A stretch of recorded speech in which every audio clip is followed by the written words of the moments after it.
This video is powered by the pros at Pascal Air Plumbing and Electric. Arkansas owned, Arkansas operated.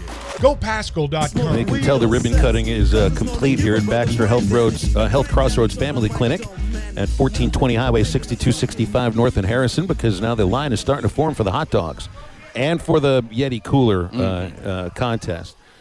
So come out and see us here. We're talking college football right now with Aaron Torres from the Aaron Torres Sports Podcast and Aaron Torres Media, Fox Sports Radio as well. AT, happy football season. Did you get your nose dirty in college football last night like we did? You know, obviously with my alma mater playing week 0, I got my nose dirty in week 0, man. So it's a fun time to get your nose dirty. So no, it's a great time of year. A lot of fun games last night, and obviously ready for what's to come here over the next 4 nights now. We got 4 straight nights of football. That's exactly right, man. Yeah, Pitt, West Virginia was really entertaining last night. Usually is. No. I mean, those games for years. And, you know, obviously I grew up watching those games. I was going to say that, yeah. I watched Northwestern and Nebraska almost from start to finish, like from about midway through the first quarter till the end of it. And I had to drive up to Harrison and was listening to the first quarter of the Pitt radio broadcast. But once I sat down, man, that was entertaining. And I didn't realize the largest crowd to ever witness a Pittsburgh sporting event. And here, a lot of people just don't think it's a college sports town. But that was a great way to really get it going. That's funny. I saw that stat, and I assumed it was the largest crowd to ever attend a Pitt game in Pittsburgh. And so I saw that, and the way that the stat was written made it look like the largest crowd ever. And I said, no, Big Ben, Iron Curtain, Terry Bradshaw, that can't be right. But I guess you're right, Phil. But, yeah, great game last night. You know, I mean, honestly, I know you said you grew up around Pittsburgh, which obviously I know. I think most of the listeners know. But, you know, when I was in college back in the archaic days as well, Pitt and UConn and West Virginia were all Big East football rivals. So, you know, I enjoy that rivalry as well, but really fun game last night. The Purdue-Penn State game was wild. I found it kind of entertaining at the end when James Franklin was calling it a gutty win. I said, I don't know if it was gutty, Jeff Brom throwing it 14 straight times or whatever, but you take them where you can get them, and this crazy sport that we love is officially back.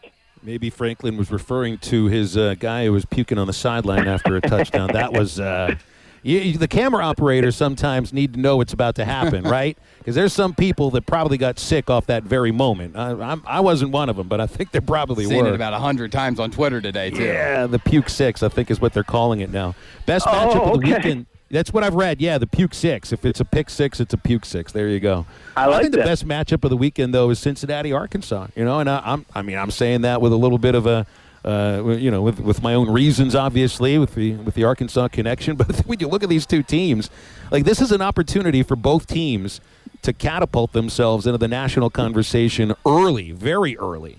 And I think it's better than Oregon, Georgia. I think it's better than Ohio State, Notre Dame. Is both of those games very well could end up out of hand. Maybe Arkansas, Cincinnati ends up out of hand, but I don't think it will. Yeah, you know, the other one that comes to mind is pretty similar, right? Is the Utah-Florida game is the other one that I have my eye on, even more so, again, as you said, than Ohio State, Notre Dame, et cetera. And I agree with you on Cincinnati, Arkansas. And I think, you know, with Cincinnati, what's going to be so interesting is obviously it's such a well-run program. They're not going to beat themselves. You know, I just wonder, they lost so much talent off last year's team. A team, by the way, that played an SEC team in the playoff and clearly just didn't have the dudes to compete. But what I don't think people realize, this stat kind of blew me away as I was doing my research. You know, Cincinnati had the 3rd most players drafted in last year's NFL draft. Yeah. It was Georgia, LSU, Cincinnati, and I know Alabama was a young team and Ohio State was whatever. Cincinnati losing 8, 9, 10 guys, whatever it was, drafted. I just think that's a lot for them to replace. I think as long as Arkansas stays true to who they are, be physical at the line of the scrimmage on both sides, I think they should be in pretty good shape because, you know, Cincinnati losing a multi-year starter quarterback, a ton of front-end NFL caliber talent, which sounds crazy to think about.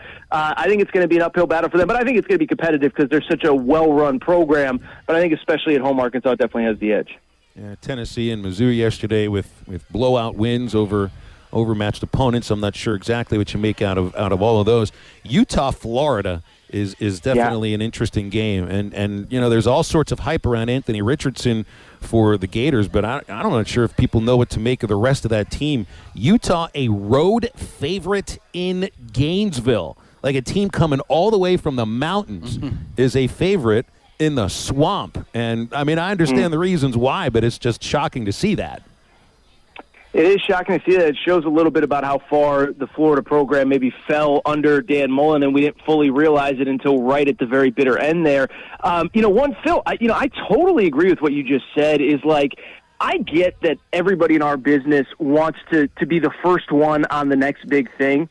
I don't get the Anthony Richardson hype at all. And I know he's a great athlete, whatever it was, 7-8 yards per carry and all that stuff. Guy's thrown 60-something career passes.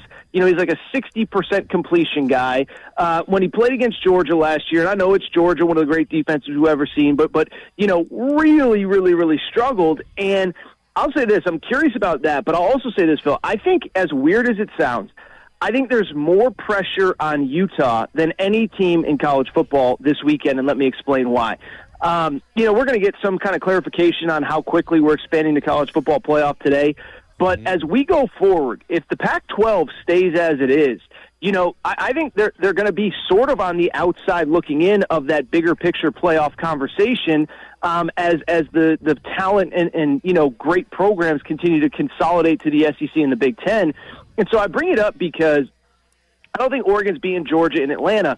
But if you're Utah, if you're the Pac-12 favorite, and you lose on the road to probably, frankly, the 7th or 8th best team in the SEC, that's just not a good look for the conference as a whole. Now, it'll just confirm what most people think, the Pac-12 stinks, blah, blah, blah, blah, blah, whatever. I think this is a great chance for them to make a statement, not just for them, but for the entire conference that, hey, when USC and UCLA leave, don't forget, we've had good programs without those guys for a while. That's why I think there's a lot of pressure. If they win, they're supposed to. If they don't, I really do think it looks bad for those 10 teams that are sticking behind after UCLA and USC leave. Maybe I'm overanalyzing, but I truly do believe that. Well, let's stay on the Pac-12. What were your thoughts about the reports of Washington having their first meeting with the Big Ten yesterday? Obviously, Kevin Warren wasn't there. The president wasn't there. It's pretty much lawyers and other Big Ten officials kind of just feeling it out. Is there real chances of Washington being the next domino to leave the Pac-12? I don't think they're the next domino, no. It is interesting, right? Second school that has met with a Big Ten official of some sort. I don't really get it, but I also, it's one, guys, where I'm a little torn on, because I truly believe in my heart of hearts, if the Big Ten wanted to go beyond 16, they would have just cherry-picked whoever they wanted from that Pac-12 group beyond USC and UCLA. But my other kind of thought on it is, if there was no chance at all, I do wonder if we'd be a little bit further along with the Pac-12 either adding teams or closing in on a TV deal. So I'm really torn on how to feel about this one. I just think you look at the semantics of all of it. Why would Kevin Warren go through all the trouble of negotiating that crazy Big Ten media schedule or media contract, multiple contracts, 3 different contracts, as a matter of fact, if you're just going to blow it up and add teams a few weeks later? So, we've all been in business, and you have exploratory conversation or exploratory, meetups or whatever. I could be completely wrong on this, and I've been wrong on stuff before. This still feels very premature to me. I don't think we get anything big soon. By the way, maybe with playoff expansion or something, with that announcement coming later today, maybe it does move things along. I'm very confused by that entire news cycle, Drew. I really am. Yeah, it is kind of confusing. I think you're right. If they wanted to do it, they would have already gone and done it. Aaron, I know we mostly talked to you about college sports, but I saw on your Twitter your announcement that you're giving away some cash this year in an NFL pick'em. Yeah. Go ahead and kind of explain it to us how that's going to work. And 2, am I eligible to play? Because I want to win your money just as much as everybody else. All right, you got to talk to your boss, Ty Richardson. I don't know exactly how all that works over there at the station, but no, you guys are obviously welcome. No, we have a great partner. It's called BracketFanatics.com. I worked with them during March Madness, and they reached out to me during, the lead up to the football season of, do you want to do an NFL pick'em pool? And I said, well, I got to do something for my people. So it's a great deal, guys. It's a great deal. Every week, one winner. Just pick the games, win and lose, no spread, no nothing. One winner, $100 cash prize every single week. Season long, $1,000 cash prize. And here's the great part. If Drew, if you're busy, I know, I think you're engaged or you were engaged. Maybe you're getting married. Maybe you forget. Okay, that's good. First of all, I'm glad that's still going strong. But then also if you forget to sign up, you can sign up in week 2, week 3, whatever, still be entered to win the weekly prizes. So, yeah, that's on my Twitter feed. I actually need to go back and pin it right now. But, yeah, no, it's really cool. Obviously, it'll start on Thursday, week 1, next week. But we're starting to promote it now and cannot wait to give all sorts of people all sorts of cash. So sign up. Yes, Drew, you're eligible. I'd be insulted if you didn't sign up. I want to give away cash. I'm basically like Oprah, just giving stuff away. And I want you to be part of it, Drew, and I want Phil to be part of it, and I want everybody in Hog Nation, ESPN, Arkansas to be part of it. So please sign up, yes. AT, I think it's kind of funny how we're going to get into this playoff expansion thing, because you knew it was going to happen when they said, last summer, the summer before, we're talking about this is the proposals and all of that, and then the acrimony between certain leagues because of Oklahoma and Texas joining, and the alliance sprouted up and all of that. Now the alliance was never really a thing anyway, and we see the Big Ten signing a contract with 3 networks that has a billion with a B in front of it, and now the conferences are coming back to the table, and it's because of the billion with a B. You can make all the arguments about access to the playoff. Are there really 12 teams that can win the championship and all of that? It's about money. It's only about money. Yeah. Am I right? Am I wrong? You're 1,000% right.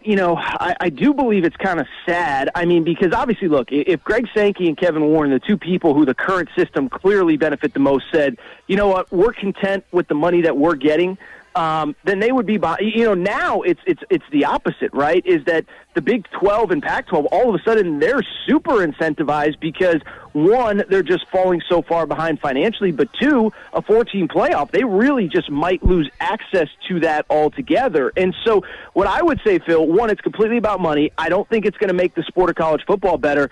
The other thing that I found funny, it's just so on brand for college football. And I've been off my phone for about an hour. I don't know if we've gotten any movement on what this vote is going to look like.